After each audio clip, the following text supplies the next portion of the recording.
Alright, before I get into the review of Episode 2, I do want to comment about a couple things I missed in last episode's review, Episode 1.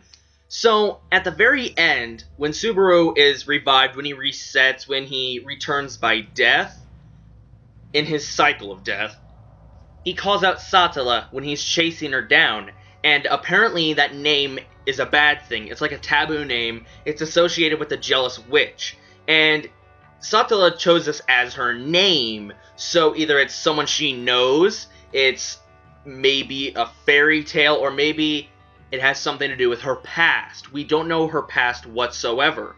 We don't know why the insignia is so significant to her, but we know it's part probably of her family and all that. So there's that thing. And then I never commented on the fact that we can easily go from so lighthearted to these grim, dark tones. It really went like 0 to 100 real quick in the second half in episode 1B. This series, the transitions in episode 1 were phenomenal. From lightheartedness to grim, serious, dark shit where you have all this gore. And I gotta say, the censorship and everything, you can definitely tell that once the Blu-ray DVD comes out and all that, that is not going to be there. We might get to see more than what we want to. We might see a lot more blood. We might even see Subaru's intestines and all that, and how Elsa, that demented, disturbing fucking chick, was playing with them. I kind of want to see that, even though it's disturbing and it'll gross me out and all that. So, now, let me get into episode 2. There's a remarkable similarity between Satoru of Erased, the main protagonist, and Subaru, ReZero's main protagonist. They both suffer from time leaps. They're suffering in their time leaps. They both call them basically time leaps, and they're both basically revivals, except Satoru doesn't die in them. Subaru dies, resets, and goes back to his initial stage where he has a checkpoint. So, through all of this, they continuously suffer and suffer and suffer. But Subaru, as it stands right now, is suffering a lot more, because he's in an endless cycle of death, and it keeps repeating and repeating and repeating until he fixes it, until he changes history or changes his fate and the fate of those around him. Because as it stands, it's his fate to die, it's Satella's fate to die, it's Old Man Rom's fate to die, and it's even Felt's fate to die at the hands of Elsa. So he has to do something to change that fate, and he has to take different approaches. He's died twice more in this episode, just alone. So he's died a total of 4 times, and it took him that long to realize what's happening. He realized it was a time leap, that he's returned to his initial stage, that all of his interactions are null and void when he dies. And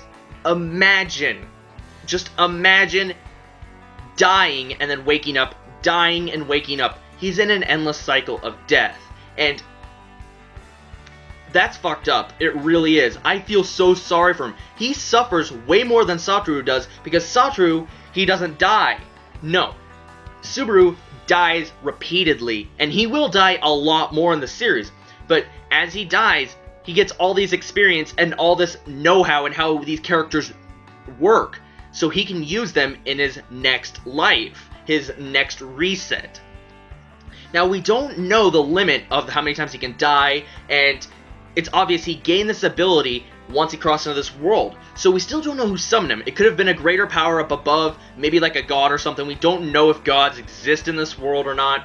Maybe it could have been this really powerful spirit, or maybe, just maybe, since he commented that it was a parallel world, it could have been his parallel self if it existed. Maybe his parallel self was tired of this endless cycle of dying, and he called out for help and brought forth a parallel Subaru to take his place so he could finally die. That is just a theory I have.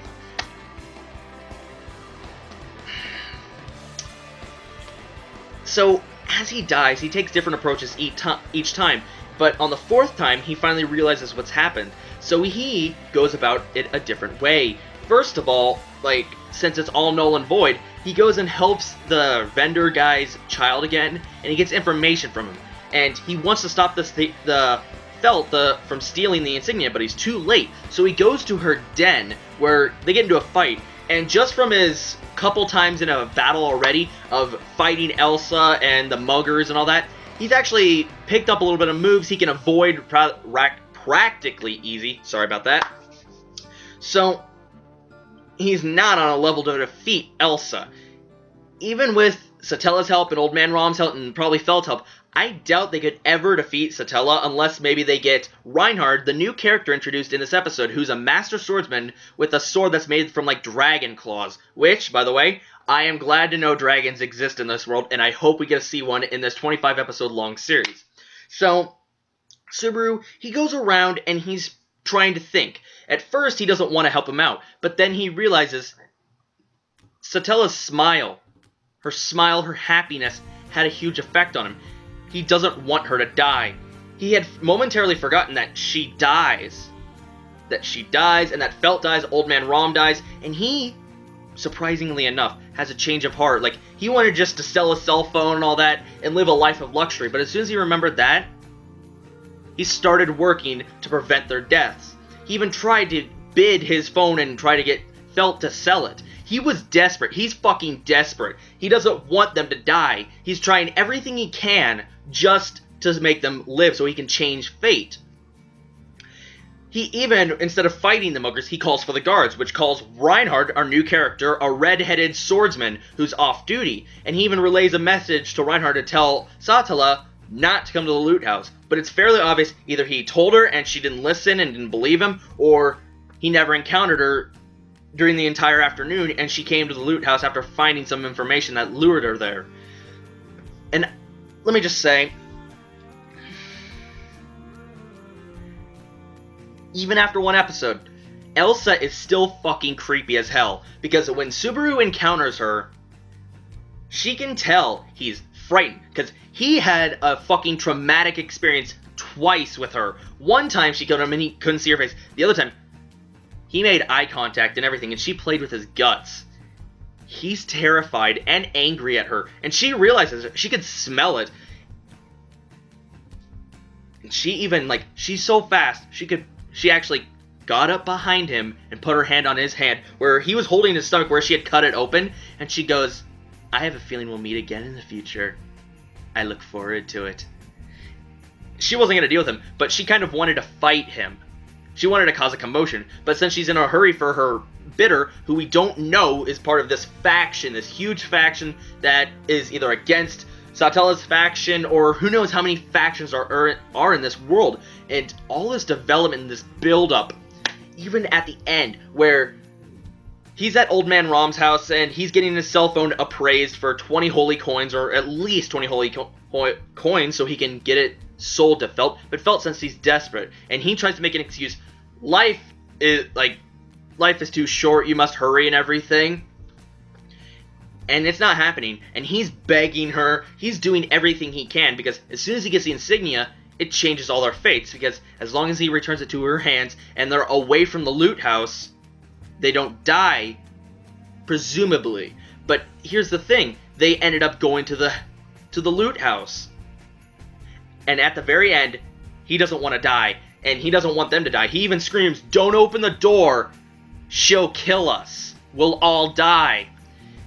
And as it turns out, all that fucking buildup, and it's Satella, not Elsa. But the question is Elsa coming in behind her? How far behind is she? Or how are they going to defeat Elsa? Sure, maybe with all of them, since Satella is a user of the spiritual arts, and Felt is a pretty quick and nimble thief, and Rom is a giant with this huge-ass, like, club thing. He might be able to, but the chances are very slim, because we saw how fast she is. So, Subaru, he's learning how to fight. He's still a novice, but he can read her movements. He's seen her fight once, but it kind of gives him an idea. And I gotta say, now that we've seen the opening and the ending, the opening's visuals, how it starts with Subaru laying there with his stomach split open and blood splattered, refilling and him going through the cycle again, and you see all these girls, Satella, two maids, Felt, and this one other chick, and it's on a bright and holy side while he's trudging through the darkness. And as he's about to reach his salvation, the people that can change his fate, that he can change their fate as well, the people that he truly belongs with, this is what my personal opinion, my inference, darkness shoots out and kills him. He will continue to repeat this endless cycle of death to change their fates, to change the fate, to presumably change even the fate of this world. Because his actions will have a reaction. If he saves her, something could happen different along the line. This whole storyline, the whole timeline, could become distorted. There's so many possibilities with his time leap ability. And he wants to save them all. He's not going to rest easy. He'll probably end up killing himself sometimes if he fails to save one of them. That's how I envision it's going to be. And from what I've heard, the author, the creator, is a very sadistic one. And it gets a lot more dark and gritty along the line. So I am both looking forward to that, but I'm also kind of hesitant because me no like gore. And I don't want anything bad to happen to these characters. And I just love the fact how we had in the opening where you have Satella standing in like this field, and you have multiple Subarus. All of them are different lives, different Subarus technically, because these are all different lives he's lived before he had to reset. And he's trying to change all of their futures, trying to change the present and the future so they don't die. And I love that about the opening. And it ends off with him returning to where he was, blood splattered and everything. And then the ending. I'm kind of leaning towards the ending's lyrics a little more than I am the opening. I love the opening, don't get me wrong, but the ending's lyrics just strike a chord with me, so to say. And other than that, the fluid animation between Felt and Subaru when they were fighting and how he picked up the table and everything, that was pretty good. So hats off to you, White Fox. Even when like Old Man Rom was smashing around with his club trying to hit Elsa in episode 1B and all that, the second part of the 50-minute long episode, that was some really fluid animation. He was smashing tables to the left and right and all that. I gotta give you props for that. I really do. Congrats. Now, tell me your thoughts in the comments below. Please don't spoil the upcoming episodes. Be sure to leave a like, comment, or subscribe. Check out the links down in the description where you can go down me on Twitter and Facebook. Go check out, what should you check out? What am I reviewing? Go check out ReZero, okay? This is Autox Nation here, signing off. Have a good day, watch lots of anime, read lots of manga. Bye-bye, guys. Have a good one.